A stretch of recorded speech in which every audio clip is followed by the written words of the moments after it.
This EDC video was brought to you in part by GoPro. No, not really. But the GoPro will be used to film this video. I think I got it working. Stay tuned and let's find out.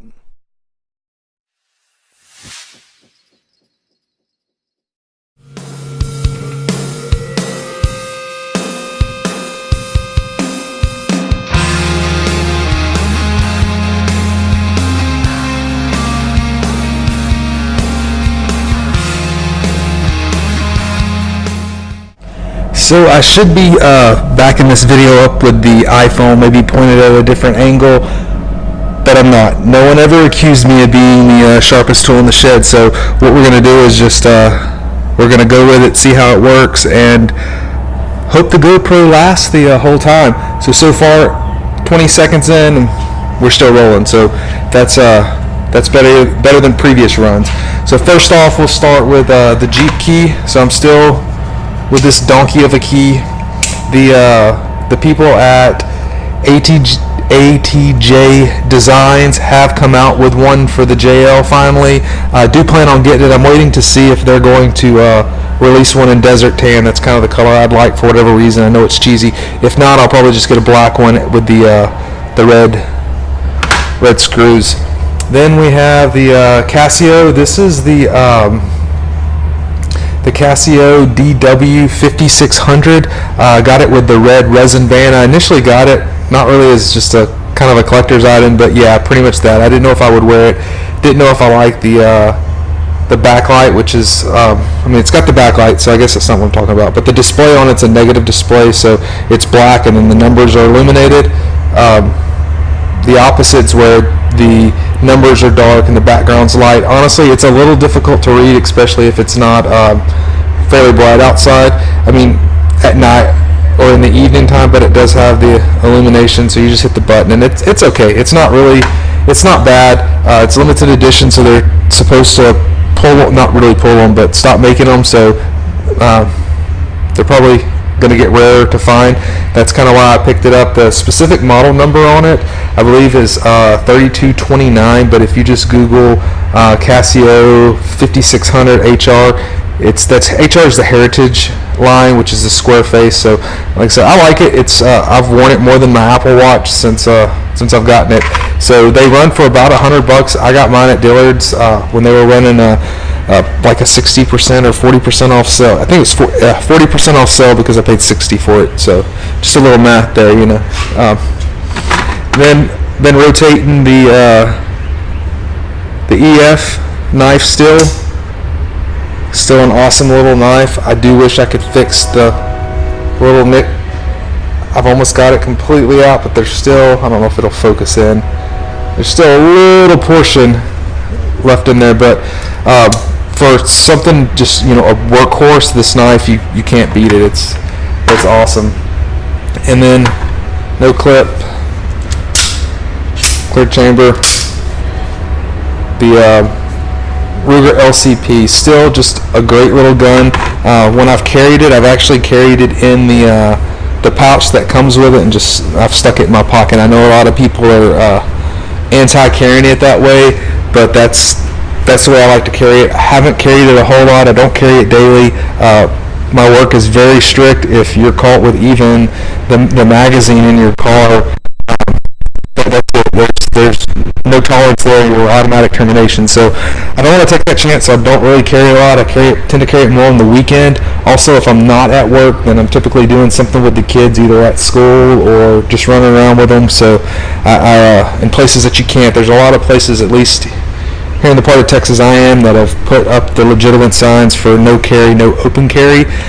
It seems that you didn't see the signs as often when it was only concealed carry, but now that open carry is legal, you'll see both the signs. I guess it's to discourage the open carry, maybe. I don't really know, but yeah. So next we'll move to one of the knives. I've only carried this one a little bit, probably once or twice through this quarter, and that's kind of what I'm doing with this, is a quarterly update.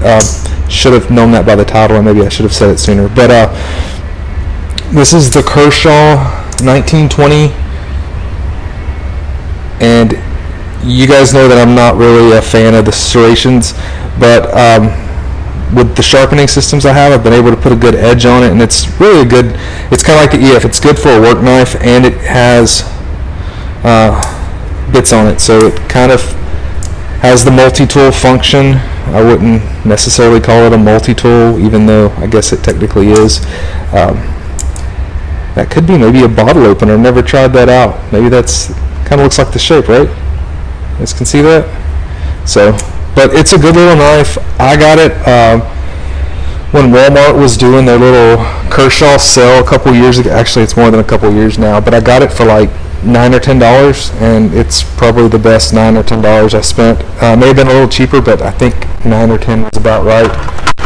And then next bit, I typically carry the red one. Oh yeah, and if you guys watch the dollar EDC challenge, I'm not including those items here unless they made it further than the challenge, which the Cocoa Butter Palmer's lip balm is the only thing that's made it. So yeah, I'm not including those items. And then got the Leatherman Wingman here. This is the one that I've started carrying. This probably is more of a second quarter item opposed to a first quarter item, but this is the one I've been carrying for the past week. I've kind of, because of pocket room, when I carry a multi-tool, most of the time I don't carry a knife as well. I just depend on the blades, and this one here is also a serrated blade. And I know I keep griping about serrated blades, but I own a lot of blades with serrations.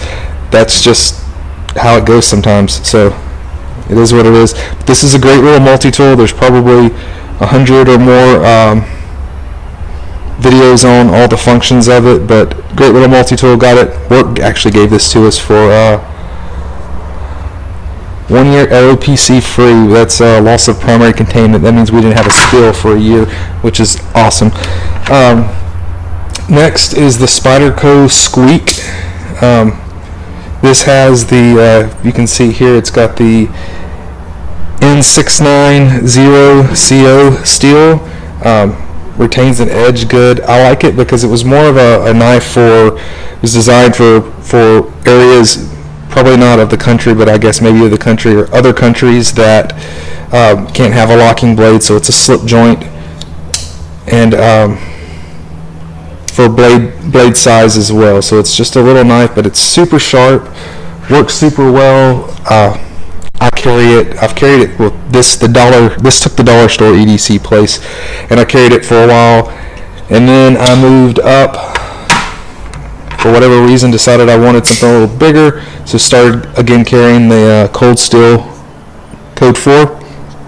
And you see the profile and how thin this knife is for being such a beefy knife, and I've rather large hands, and it just fits really well. It's such a good knife. I find myself carrying this one, going back to this one and back to the EF just constantly.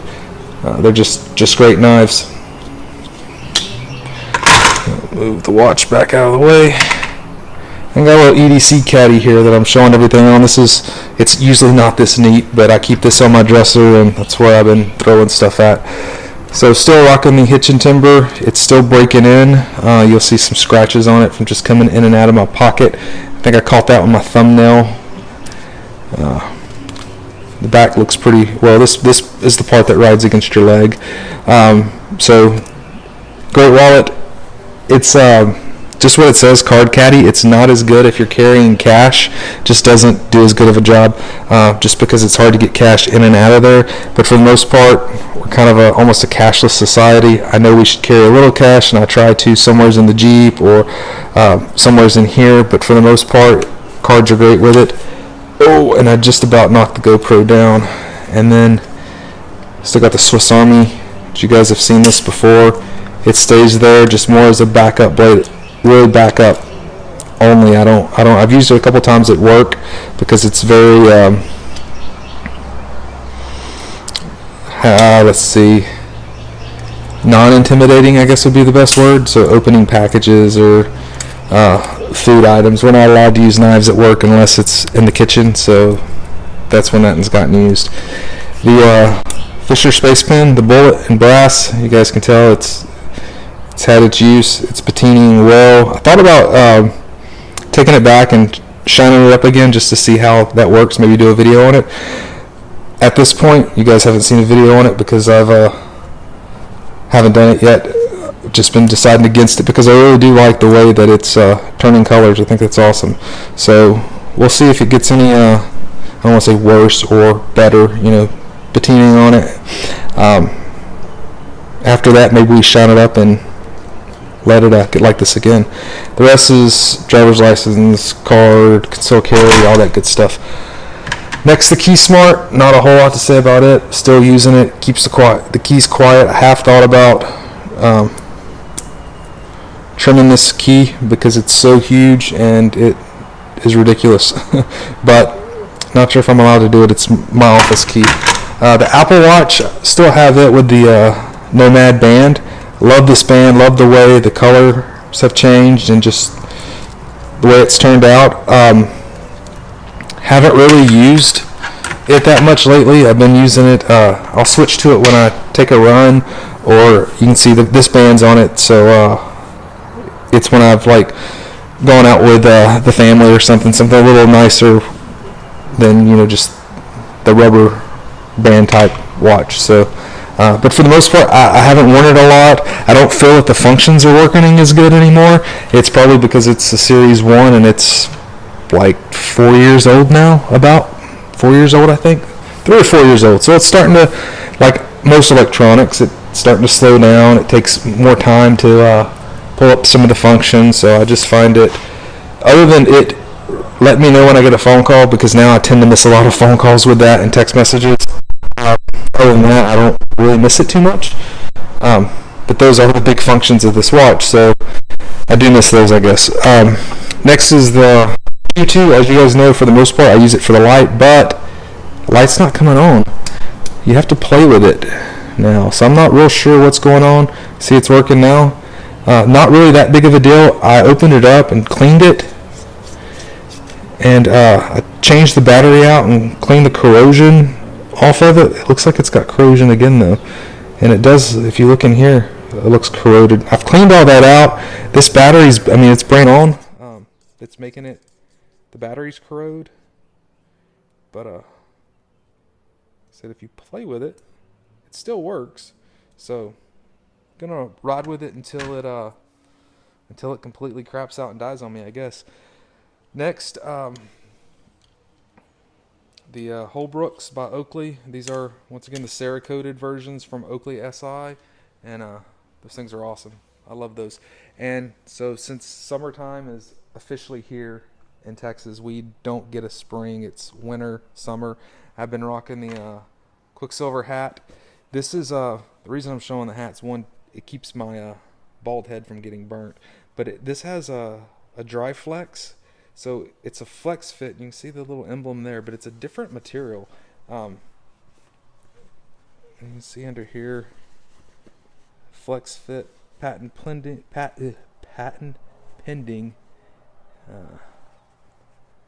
and Delta. There you go, flex fit Delta. I don't know if that's what I said earlier, but that's what it is. But anyway, it's such a comfortable hat. That's why I'm sharing it with you guys. I picked it up at Dillard's for $12, so that's a steal for a hat in general, let alone one like that. So you guys should definitely check those out if you're like me and follically challenged and need something to cover that bald head in the summertime. So that's it. That's all I have. This video actually ran a little long. What I was trying to do is a quarterly update instead of doing it monthly. Doing it once a quarter because my EDC doesn't change very often. This gives me the opportunity to use more gear and kind of switch it out more, and then discuss at the end if anything didn't work out. What didn't work out was the dollar EDC challenge. So but other than that, all this stuff is tried and true. I found these are the things I like to carry. I'll rotate the knives and the multi-tools in and out, but for the most part it's some variation of this. So we're gonna see if the GoPro worked, because like I said, I didn't back it up with the iPhone. I have been carrying the iPhone 10 still. I am using it to record the audio, so we'll see how that works out. Not sure how the pairing is going to work, but just trying to do something a little different and hopefully keep it somewhat interesting for you guys. So it has been raining all day, but now it is bright and sunny, and it's supposed to be that way through Tuesday. So I'm going to take that dirty Jeep and try to get it washed up and then pick the kids up from school. So I hope you guys have a great Easter, or had a great Easter, depending when the video gets posted. Hopefully it gets posted before Easter, though. So thanks for watching. As always, please like, subscribe, and comment down below.